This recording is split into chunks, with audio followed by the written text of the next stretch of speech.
ত্ৰিভংগ সাংস্কৃতিক মঞ্চৰ ৭ম বাৰ্ষিক প্ৰতিষ্ঠা দিৱসৰ লগত আয়োজন কৰি সাংস্কৃতিক সমাৰোহ আয়োজন কৰা দুদিনীয়া কাৰ্যসূচীৰে অহা 10 আৰু 11 তাৰিখে আটকধুনীয়া বিভিন্ন সাংস্কৃতিক অনুষ্ঠানে আমি ত্ৰিভংগ সাংস্কৃতিক মঞ্চৰ প্ৰতিষ্ঠা দিৱসৰ লগত সাংস্কৃতিক সমাৰোহ আয়োজন কৰিছোঁ।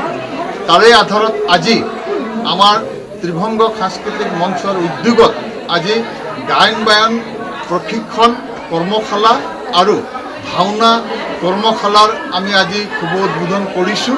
আমাৰ এই গায়ন বায়ন কৰ্মশালা আৰু ভাওনা কৰ্মশালা শুভ উদ্বোধন কৰিবলৈ আমি নিমন্ত্ৰণ কৰি আনিছিলোঁ ডিগবৈ প্ৰেছ ক্লাবৰ সভাপতি সন্মানীয় শ্ৰীযুত ৰাজু হাজৰিকা ডাঙৰীয়া। ইতিমধ্যে আমি গায়ন বায়ন আৰু ভাওনা কৰ্মশালা ইতিমধ্যে আমি শুভ উদ্বোধন কৰিছোঁ। আমি কেইবাটাও প্ৰতিযোগিতা আয়োজন কৰিছোঁ। লগতে প্ৰথম দিনাখন 10 জুলাইৰ দিনাখন আমি শিশু ভাওনা এখন পৰিৱেশন কৰিব আমাৰ শিশুসকলে, আৰু 11 জুলাইৰ দিনাখন দ্বিতীয় দিনাখন মহিলাসকলে এখন মহিলা ভাওনা পৰিৱেশন কৰিব।